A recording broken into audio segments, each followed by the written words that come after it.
사랑하는 여러분, 한 주간에도 평안하셨습니까? 오늘은 제23과 우리의 아픔을 치료하시는 하나님이란 제목으로 함께 은혜 나누겠습니다.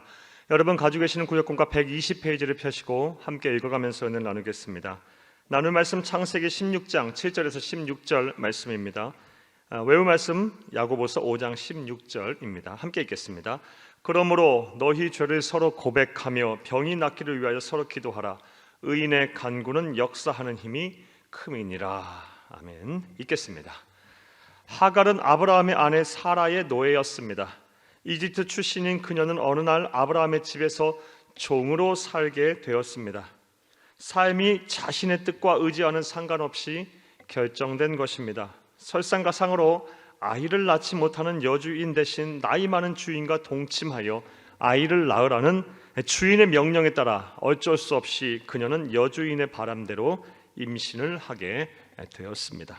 상황이 이쯤 되자 그녀는 모든 것을 체념한 채 주인의 명에 순종하여 아이를 낳게 되었으니 삶이 조금은 편안해질 거라는 일말의 기대를 갖게 되었는지도 모르겠습니다. 그러나 그러한 기대는 곧 헛된 소망이 되어버렸습니다. 임신을 하자마자 여주인은 심하게 질투하고 학대하기를 시작했습니다. 아이의 아버지인 아브라함은 그냥 모른 채 해버렸으니 말입니다. 그래서 그녀는 아브라함의 장막을 떠나 도주를 하였습니다. 아마도 부모 형제가 있는 자신의 고향인 이집트로 갈 결심을 한 모양입니다. 그런데 베델에서 이집트까지는 상당히 먼 거리로 그녀가 건너가야 하는 광야는 낮에는 뜨거운 햇볕이 내리쬐며 밤에는 기온이 영하로 떨어지는 아주 추운 곳이었습니다. 야생동물과 강도의 위험도 있었습니다. 하갈은 자신의 인생이 얼마나 서러웠을까요? 얼마나 마음이 아팠을까요? 어디로 가야 하는지도 모르고 어떻게 살아야 하는지도 모르게 되었으니 말입니다. 그래서 이리저리 떠돌다가 막막한 심정에 우물가에 주저앉고 말았습니다. 이러한 하갈의 모습이 바로 오늘날 우리의 모습입니다.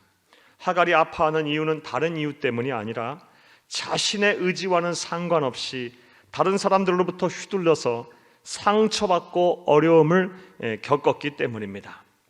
아무리 세상을 열심히 살아도 내 뜻대로 세상이 돌아가지 않았기 때문입니다. 열심히 살려고 발버둥침은 칠수록 내 뜻과는 상관없이 세상이 나에게 아픔을 주기 때문입니다. 결국 하갈처럼 갈 바를 모른 채 그대로 주저앉아 있는 것이 오늘날 저와 여러분의 모습입니다. 그런데 본문을 보면 놀라운 일이 생깁니다. 체념하여 주저앉아 있는 그녀 앞에 여호와의 사자가 나타나 그녀의 아픔을 어루만지십니다.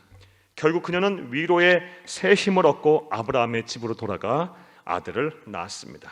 우리는 이러한 하갈의 삶을 통해 큰 영적인 교훈을 얻을 수가 있습니다. 주칩니다. 무엇보다 하갈의 아픔을 치유하신 하나님이 어떻게 그의 사랑하는 자녀의 아픔을 다루시는지를 발견하게 됩니다. 주칩니다. 그렇다면 하나님은 그의 사랑하는 자녀의 아픔을 어떻게 다루실까요? 오늘 우리의 문제제기입니다. 하나님은 하갈의 아픔을 만지시고 다루시고 치료하셨던 그 하나님은 오늘날 우리의 아픔과 상처를 어떻게 다루시고 치유하실까요? 첫째로 하나님은 우리의 아픔을 함께 아파하시면서 만나 주십니다. 하나님은 우리의 아픔을 함께 아파하시면서 우리를 만나 주시는 분이십니다. 하나님은 아브라함의 집을 떠나 도망하다 지쳐 우물가에 쓰러져 있는 하갈을 알고 계셨습니다. 그리고 여호와의 사자를 보내어 그녀를 만나 위로하게 하셨습니다. 히브리어 원어 성경을 읽어보면 이 여호와의 사자 앞에 유일무이한 존재를 나타내는 특별한 관사를 사용함으로써 이분이 하나님이시라는 것을 나타내고 있습니다. 그리고 많은 신학자들은 이분이 성자 하나님이신 예수님이라고 추측을 합니다. 그러니까 우리 주 예수님께서 이 세상에 성육신하시기 이전에 구약시대에 우리 주 예수님께서 이 세상에 오셔서 하갈을 만나주신 것입니다. 아픔과 상처로 인해 우물가에 주저앉아 갈 바 모르는 그 여인 하갈을 우리 주님께서 찾아오셔서 만나주신 것입니다. 성경은 분명하게 말하고 있습니다. 도망가다 죽든 말든 누구 하나 신경 쓰고 돌보아줄 사람이 없던 처량한 신세의 하갈에게 살아계신 하나님이신 예수 그리스도께서 나타나 만나 주셨다라는 것입니다. 사랑하는 여러분, 우리가 믿고 섬기는 하나님은 이런 분이십니다. 주십니다. 사람들에게 버림받아 아픔이 가득하고 아무런 희망이 없어 보였던 하갈을 만나고 위로해 주시는 분이십니다. 또 우리에게 찾아오셔서 만나 주시는 그런 분이십니다. 그렇다면 우리가 어떻게 해야 이런 자비로운 예수 그리스도를 만날 수가 있을까요? 본문을 보면 하갈이 한 것은 오직 하나입니다. 그저 힘들다고 하나님께 탄식한 것입니다. 탄식에다 동그라미 칩니다. 따라서 우리도 하나님 앞에 탄식해야 합니다. 주칩니다. 하나님의 응답이 있기까지 예수의 이름을 부르며 아버지가 되시는 하나님께 여러분의 아픈 마음을 쏟으시기를 바랍니다. 주칩니다. 또한 우리 믿는 성도들은 보다 적극적으로 하나님을 만나기 위해 노력도 해야 합니다. 노력에다 동그라미 칩니다. 구약에서 하갈을 만나 주셨던 그 하나님이신 예수님, 신약에서 또 여리고의 세리장으로서 공허한 삶, 목적 없는 삶, 허망한 인생을 살던 삭개오를 만나 주셨는데, 삭개오가 한 것은 무엇입니까? 예수를 만나기 위해서 한 노력입니다. 노력. 삭개오가 그리했던 것처럼 사회적 평판이나 체면은 집어던지고 예수님을 만나기 위해 적극적으로 나서야 합니다. 더 주칩니다. 모든 것을 내려놓고서 하나님을 만나는 예배의 자리, 기도의 자리, 사명의 자리에 나오셔서 하나님을 만나려고 노력을 하시기를 바랍니다. 우리가 찾고자 하면, 우리가 예수 그리스도를 만나기 노력하면 우리 주 예수님께서는 반드시 우리를 찾아와 주셔서 우리를 만나 주실 것이며 우리의 아픔을 함께 아파하시고 우리를 치료하실 것입니다. 그리하면 나의 아픔을 공감하신 예수께 반드시 만나 주실 것입니다. 자, 하갈의 예를 통해서 우리가 알 수 있는 우리의 아픔을 우리 예수님께서 어떻게 치료하십니까? 함께 아파하시며 공감하시면서 우리를 치료하시기 위해서 만나 주십니다. 또 둘째로 주침에서 함께 읽습니다. 하나님은 우리의 아픔을 치료하십니다. 우리의 아픔을 어떻게 다루시는가? 함께 공감하시고 아파하시면서 만나 주시는 것에 그치는 것이 아니라 반드시 치료를 하십니다. 하갈을 만나신 예수님은 하갈에게 다음과 같은 두 가지를 물으셨습니다. 사라의 종 하갈아, 네가 어디서 와서 어디로 가느냐? 즉 하갈의 과거와 현재를 물으신 것입니다. 그런데 하갈은 나는 나의 종 사례를 피해 도망하나이다 라고 한 가지만에 대답했습니다. 과거의 일은 대답할 수 있었지만 미래에 대한 답은 가지고 있지 않았기 때문입니다. 오늘날 우리의 형편이 이와 같습니다.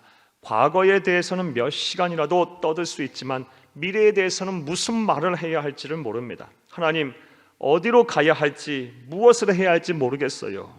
이것이 솔직한 우리의 모습입니다. 그렇죠? 과거에 대해서 많은 이야기를 할 수 있어요. 하지만 우리는 아무런 미래에 대한 이야기를 솔직히 할 수 없는 것이 솔직히 우리의 모습이에요. 그러하기에 우리는 예수님을 만나야 돼요. 따라서 우리도 하갈처럼 우리의 아픔을 만지시는 하나님을 만나 그분으로부터 말씀을 들어야 합니다. 미래를 말할 수 없었던 하갈에게 예수님은 어떻게 행동을 해야 할지 알려주셨으며 그녀의 아픔을 치료하셨습니다. 먼저 집으로 돌아가서 여주인에게 복종할 것을 말씀하셨고 이어 그녀가 이스마엘이라는 아들을 낳을 것인데 그 아들이 하나님께 복을 받는 축복의 조상이 되어 하갈의 삶의 고통을 치료할 것이라고 분명하게 약속하셨습니다. 그리고 그 약속대로 그녀에게 이스마엘이라는 축복의 아들이 태어났습니다. 사랑하는 여러분, 그렇다면 우리가 어떻게 해야 하갈처럼 우리의 아픔을 치료하시는 하나님의 음성을 들을 수가 있을까요? 이것은 그리 어려운 문제가 아닙니다. 하나님은 지금도 우리에게 말씀하고 계시기 때문입니다. 자, 주칩니다. 살아계신 하나님의 말씀인 성경을 통해 예배 때 행해지는 설교를 통해 여러분이 하나님의 말씀에 의지하여 기도하는 가운데 하나님의 하나님께서는 우리에게 음성을 들려주시며 여러분이 무엇을 해야 할지 말씀하시고 계십니다. 주칩니다. 그리하여 우리가 그 말씀대로 살면 여러분의 아픔이 깨끗하게 치료가 될 것입니다. 사랑하는 여러분, 사람이 사는 방법과 사람이 느끼는 감정은 4,000년 전이나 지금이나 동일합니다. 그 옛날 사람 하갈은 자신의 의지와는 상관없이 다른 사람에게 휘둘려서 많은 아픔을 가지고 살던 사람이었습니다. 그리고 우리는 그녀의 모습에서 우리의 아픔을 느끼는 것이 그리 어렵지가 않습니다. 폐역하고 음란하고 죄가 많은 세상, 사랑이 식은 이 세상, 무엇보다 무한 이기주의와 경쟁이 심한 이 세상에 사는 가운데 우리 또한 세상 살다 보면 우리의 뜻과 의지와는 상관없이 사람에게 휘둘리고 환경의 지배를 받아 마음과 생각에 상처를 입고 영혼의 내상을 입고 또 우리의 육신이 어려움을 당하는 경우가 종종 있습니다. 하갈의 모습, 바로 우리의 모습이기도 합니다. 따라서 이제부터 가로합니다. 이제 우리도 그녀를 만났던 우리의 아픔을 공감하시는 예수 그리스도를 만나야 합니다. 탄식하고 적극적으로 사모하면서 그분을 만나기 위해 노력해야 합니다. 나아가 나의 아픔을 치료하시며 나의 갈 길을 인도하시는 하나님의 음성을 삶 속에서 들을 수가 있어야 합니다. 이를 위해 더욱 하나님의 말씀을 듣기를 갈급해하며 하나님을 만나는 예배의 자리, 기도의 자리, 사명의 자리, 신앙의 자리로 달려오시기를 바랍니다. 그리하면 어제나 오늘의 영원토록 동일하신 우리 주 예수 그리스도께서 하갈이라는 여인을 치료하신 것처럼 우리의 아픔 또한 치료하실 것입니다. 까지 괄호를 하고요. 오늘 내용에 대한 요약이었습니다. 이런 은혜와 복이 여러분의 복이 되기를 간절히 주의 이름으로 축복합니다. 자, 말씀과의 만남을 보겠습니다. 1번, 하나님께서는 그의 사랑하는 자녀의 아픔을 어떻게 다루실까요? 먼저는 함께 아파하십니다. 공감하십니다. 그리고 우리를 만나 주십니다. 우리가 탄식하고 우리가 예수를 만나기 위해서 노력할 때 하나님은 반드시 우리에게 찾아오십니다. 만나 주실 것입니다. 두 번째로는 단순히 공감하고 만나 주시는 것에 그치는 것이 아니라 우리의 아픔을 치료하십니다. 우리는 이런 하나님을 만나야 하고 이런 하나님을 믿어야 할 줄로 믿습니다. 두 번째 보겠습니다. 우리의 아픔을 치료하시는 하나님의 음성을 듣기 위해서는 어떻게 해야 할까요? 사랑하는 여러분, 하나님께서는 지금도 끊임없이 계속해서 우리를 향해서 지금 말씀하고 계십니다.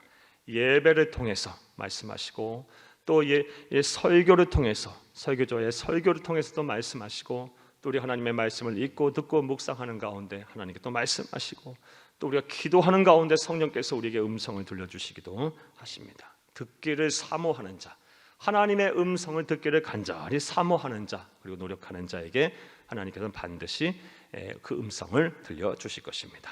세 번째 보겠습니다. 나의 아픔을 치료하시는 예수님을 경험한 적이 있다면 주님께서 어떻게 그 아픔을 치료하시며 갈 길을 인도하셨는지 나눠 봅시다. 사랑하는 여러분, 여러분들 가운데 우리 성령 하나님께서, 우리 주 예수 그리스도의 영인 성령 하나님께서 여러분의 마음과 생각의 상처를 고치시고 영혼의 내상을 치유하시며 또 육체의 질병을 고치신 그런 경험들을 하신 분들이 많이 계시리라 봅니다. 사랑하는 여러분, 우리 주님께서는 지금도 변함없이 하나님의 백성, 그의 사랑하는 자녀들을 치료하고 계십니다. 우리 성령 하나님의 주된 사역입니다. 그러므로 이 성령 하나님의 치료하심을 간절히 바라고 사모하며 기도하시기를 바랍니다. 믿음으로 확신하시기를 바랍니다. 그리하면 반드시 저와 여러분을 고치실 것이며 치료하실 것입니다. 완전하게 하실 것입니다. 이런 은혜와 복이 저와 여러분의 복이 되기를 간절히 주의 이름으로 축복합니다. 감사합니다.